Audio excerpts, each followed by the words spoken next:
নমস্কার বন্ধুরা, যখন বিষ এক্সপায়ার হয় তখন কি হয়? বন্ধুরা আপনারা কি জানেন বিষ যদি এক্সপায়ার হয়ে যায় তাহলে কি হবে? বিষ আসলে কি? বন্ধুরা দু ধরনের সো কল্ড বিষাক্ত জিনিস রয়েছে। প্রথম হচ্ছে ভেনাম, যেটি জানোয়ার এবং লিভিং বিং এর ভেতর থেকে বের হয়, তাদের বডির প্রোটিন যেটি যে কোনো মানুষকে মারতে পারে, যেটিকে বলা হয় ভেনাম। আর আরেকটি হয় পয়জন, মানে মানুষের দ্বারা তৈরি করা কেমিক্যালের পয়জন। বন্ধুরা এই দুটি কি এক্সপায়ার হয়? হ্যাঁ, এই দুটি এক্সপায়ার হয়। আর যদি এই দুটি এক্সপায়ার হয়ে যায় তার মানে এটি কি তার বিষাক্ত মানে বিষ কি নষ্ট হয়ে যাবে, মানে পয়জন নষ্ট হয়ে যাবে? বা এক্সপায়ার যদি হয়ে যায় বা নষ্ট ধ্বংস হয়ে যায় মানে এক্সপায়ার, তাহলে তেমন হবে? বন্ধুরা অ্যাকচুয়ালি এই দুটি যদি এক্সপায়ার হয়ে যায় তাহলে এটি আরো বেশি পরিমাণে বিষাক্ত টক্সিক কেমিক্যাল প্রডিউস করবে। বন্ধুরা যদি আমরা পয়জনের এক্সাম্পল নিই তাহলে বটক্স নামে একটি পয়জন হয়, যেটি ডেডলিয়েস্ট পয়জন অন আর্থ মনে করা হয়। বন্ধুরা এর কিছু গ্রামই একটি মানুষকে মারতে পারে। বন্ধুরা এই কনফিউশনের এক্সাক্ট একটি নর্মাল আনসার এটি যে, মানে টপিকের ডাইরেক্ট আনসার এটি যে পয়জনটি ডাইরেক্টলি এক্সপায়ার হওয়ার পরে সেটি আরো বেশি পরিমাণে আনকন্ট্রোল ভাবে সেলসের বন্ড ব্রেকডাউন হয়ে যায়। আর ব্রেকডাউন হবার কারণে এই বিষটি আরো বেশি পরিমাণে পয়জনাস হয়ে যায়। আর হয়তো আপনি যদি এই টপিকটি শুনে থাকেন যে বিষ যদি এক্সপায়ার হয়ে যায় তাহলে সেটিকে আরো বেশি এক্সপায়ার হয়ে যাবে বা বিষাক্ত হয়ে যাবে, তাহলে আপনার মনে হয়তো এসেছে যে বিষটা আরো বেশি পরিমাণে বিষ হবে। হ্যাঁ বন্ধুরা, এই কমন সেন্সের কথাটাই সঠিক। বন্ধুরা আমাদের এই কোশ্চেনটি অনেক লোকেরা কমেন্ট বক্সে আস্ক করেছিল। বন্ধুরা বিষ যদি হয় তাহলে বিষ তো সেটি এক্সপায়ার হোক বা নন এক্সপায়ার হোক, বিষ তো বিষই, তাই না বন্ধুরা? বন্ধুরা আপনাদের মধ্যে থেকে অনেক লোকেরা আমার কাছে কমেন্ট করে এটি শুনেছে যে এক্স্যাক্টলি কি হবে যদি এক্সপায়ার্ড মেডিসিন কোনো ব্যক্তি খেয়ে ফেলে। সিম্পল স্ট্যাট কথা এটি যে ওষুধ is collection of various chemical molecules, তার মধ্যে অনেকগুলি মলিকিউলস থাকে যেটি আপনার বডিতে ওয়ার্ক করে, অ্যান্ড তারও একটি পোটেন্সি থাকে। পোটেন্সির মানে এইটি যে সেটি অত সময় পর্যন্ত কাজ করে, তারপরে যে একটি স্টেজে যে সেটি কাজ করা বন্ধ করে দেয়। যখনই কোনো কোম্পানি মেডিসিন তৈরি করে তখন তার পোটেন্সি টেস্ট করা হয়, মানে ওটি কতদিন পর্যন্ত এফেক্টিভ। আর ওই টেস্টের মধ্যে এটি জানা যায় যে এটি কতদিন পরে যে এই মেডিসিনটি এক্সপায়ার হয়ে যাবে বা কাজ করা বন্ধ করে দেবে। এক্সপায়ার্ড ওষুধ খাওয়া বন্ধ করা এই কারণ হয় যে এক্সপায়ার্ড হওয়ার পরেও কিছু ওষুধ এরকম থাকে যে কাজ করে, কিন্তু ওষুধ খাবেন কিন্তু খাবার পরে 100-এর মধ্যে 25% একটু থাকবে, কিন্তু তার সাইড এফেক্ট ফুললি থাকবে। প্রত্যেকটি ওষুধের কোনো না কোনো সাইড এফেক্ট অবশ্যই থাকে, আর যদি তার এফেক্টিভনেস 25% থেকে যায়, যদি বন্ধুরা আপনি কোনো ওষুধের 30 তারিখ এক্সপায়ার ডেট থাকে আর ওই ওষুধটিকে যদি আপনি 31 তারিখে খান তাহলে এর কারণে কেউ মরে যাবে না, কিন্তু পোটেন্সি কম হয়ে যাবে। আর পোটেন্সি কাজ হওয়ার কারণে 25 থেকে 30% কাজ করবে, কিন্তু সাইড এফেক্ট 100% থাকবে। এইটি রিজন যে এক্সপায়ার্ড ওষুধ মোটেই খাওয়া উচিত নয়। আর অনেক ওষুধ এরকম রয়েছে যে এক্সপায়ার্ড হওয়ার পরে রিয়েলি টক্সিক হয়ে যায়। আর বন্ধুরা এই জায়গায় আরেকটি ফ্যাক্ট এটি যে ওষুধের মলিকুল মোটেই বিষাক্ত হয় না।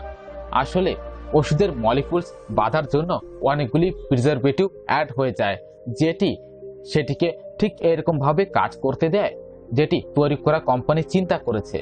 বন্ধুরা ঠিক ওই প্রিজারভেটিভস ওইটিকেই বেঁধে রাখে যতদিন পর্যন্ত এক্সপায়ার না হয়ে যায়। আর ওই ডেটটি যদি পার হয়ে যায় তাহলে সে ওইটি লুজ হয়ে যায়। অ্যান্ড বন্ধুরা ভেতরের মলিকুল ঠিক ওইরকম ভাবে কাজ করে না যেমন ভাবে সেটি তার করা উচিত, মানে একটি ফিগার প্যাটার্নে। যখন এটি আপনার বডিতে যায় তখন সেটিকে কাজ করতে হয় ABCD, কিন্তু ওইটি ভরে দেয় DBCD, যার কারণে আপনার বডির মধ্যে উল্টো রিয়াকশন হয়। আর এটাই রিজন যে এক্সপায়ার্ড ওষুধ খাবার কারণে অনেক লোকেদের মৃত্যু হয়। কিছু কিছু স্পেসিফিক ওষুধ রয়েছে যেটি কমন ইউজে হয়, আর তার মধ্যে ম্যানুফ্যাকচার জেনে শুনে অ্যাকচুয়ালি যে খারাপ হওয়ার ডেট থাকে তার আগেই তার এক্সপায়ারি ডেট প্রিন্ট করে দেয়, যেন কমন যে ওষুধ রয়েছে যদি ওটি খেয়েও ফেলে তাহলে টক্সিক না যেন হয় আর পোটেন্সি যেন লুজ না করে। আর এটি কিছু কোম্পানি করে, বেশিরভাগ ওষুধের মধ্যে এটি না করা হয়। আর এই কারণে বন্ধুরা আমাদের স্ট্রিক্টলি এক্সপায়ার্ড ওষুধ মোটেই খাওয়া উচিত নয়। ওষুধের দুটি ইম্পর্টেন্ট কথা রয়েছে যেটি অনেক লোকেরা মানে না, এরকম ভাবে লুজ ছেড়ে দেয়। প্রথম কথা এটি যে ওষুধ তখনই আমাদের খাওয়া উচিত যখন ডক্টর আমাদের বলে, আর দ্বিতীয় হচ্ছে এক্সপায়ার্ড হয়ে গেছে সেটি খেয়ে নেবা, এটি মোটেই খাওয়া উচিত নয়। দুটি শুনতে কমন ব্যাপার, কিন্তু এটি কথা মানে এই কথাটি লোকেরা নেগলিজেন্সি করে দেয়। বন্ধুরা, ভিডিওটি যদি আপনার ভালো লেগে থাকে তাহলে লাইক অবশ্যই করুন। বন্ধুরা, আপনার যে বাইক, স্কুটি এইসব রয়েছে, এটি ডিজেলে কেন চলে না, এটি পেট্রোলে কেন চলে? ডিজেল যেটি হয় ওটি অনেকই পাওয়ারফুল একটি জিনিস, এর মধ্যে হাই কম্প্রেশন ব্যবহার হয়, আর এই হাই পাওয়ারটি সহ্য করার জন্য ইঞ্জিনের ফিজিক্যাল সাইজ বড় করতে হয় as compare to petrol engine, যেটি ছোট তো দেখা যায়।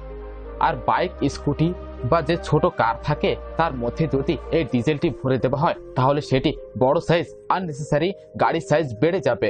আর ডিজেল ইঞ্জিন যেটি থাকে ওটি পেট্রোলের কম্পারিজনে বেশি পরিমাণে ভাইব্রেশন এবং সাউন্ডটি প্রডিউস করে, যেটি ছোট গাড়ির জন্য মোটেই সুইটেবল নয়। এই কারণে বাইক এবং স্কুটির মধ্যে ডিজেল ইঞ্জিন ব্যবহার করা হয় না, অনলি পেট্রোল ইঞ্জিন ব্যবহার করা হয়, যেন ইঞ্জিনের সাইজও ছোট হয়ে যায়, কম ভাইব্রেশন হয় আর কম সাউন্ড যেন বের হয়। বন্ধুরা, আমরা যদি এটি সিম্পলিফাই করে এক লাইনে বলি তাহলে পেট্রোল ছোট ভাই এবং ডিজেল বড় ভাই। যদি কোনো গাড়ির মধ্যে বা কারের মধ্যে পেট্রোল দেওয়া হয় আর তার মধ্যে ভুল করে যদি ডিজেল আপনি ভরে দেন তাহলে কি হবে? বা কোনো ভেহিকলের মধ্যে ডিজেল চলে আর তার মধ্যে যদি পেট্রোল ভরে দেন তাহলে কি হবে? বন্ধুরা, এর সিম্পল একটি আনসার এটি যে আপনার বাইক বা কারের মধ্যে পেট্রোল ভরা হয়, যেটি নর্মালি তো ভরাই হয়, কিন্তু পেট্রোলের গাড়ির মধ্যে যদি আমরা ডিজেল ভরে দিই তাহলে প্রথম কথা এটি যে ওইটি স্টার্ট করতে সেটি স্টার্ট হয়ে যাবে, কিন্তু গাড়ি চালাতে একটু কষ্ট হবে, কিন্তু কোনো কোনো গাড়িতে স্টার্ট হয়ে যাবে। আর স্টার্ট যদি না হয় তাহলে আপনি বুঝে নিন যে আপনি ভুল ফিউল ভরে ফেলেছেন। আর যদি স্টার্ট হয়ে যায় আর একটু দূর জন্য যদি চলে যায় তাহলে একটু দূর পর্যন্ত যে ধাক্কা খাবে আর আপনি ইগনোর করবেন যে গাড়িটি আগে। আর বন্ধুরা, আপনি যদি এটিকে ইগনোর করে গাড়িটিকে আগে নিয়ে চলে যান, বাইক হোক বা কার হোক, তাহলে আপনাকে আগে যে কিছু মিনিট পর্যন্ত যদি আপনি গাড়িটি চালায় নেন তাহলে আপনার ইঞ্জিনের 20 থেকে 30% পার্মানেন্টলি খারাপ হয়ে যাবে। আর খারাপ হবার কারণ হচ্ছে যে এর মধ্যে থাকা পাইপস এবং বাকি পার্টস সম্পূর্ণভাবে ড্যামেজ হয়ে যাবে। এই কারণে বন্ধুরা, আপনার গাড়ি যখন সিমটমস দেখায় তখন ওইটিকে সিরিয়াসলি নেওয়া উচিত। এটি তো ঠিকই, কিন্তু বন্ধুরা আপনি কি জানেন কিছু কিছু স্টেশনে এরকম হয়, মানে ফিউল স্টেশনে এরকম হয়ে যায় যে দুটি মেশিন থাকে, একটি ডিজেলের একটি পেট্রোলের, কিন্তু কোনো কোনো সময় ডিজেলের মধ্যে পেট্রোল ভরে যায়।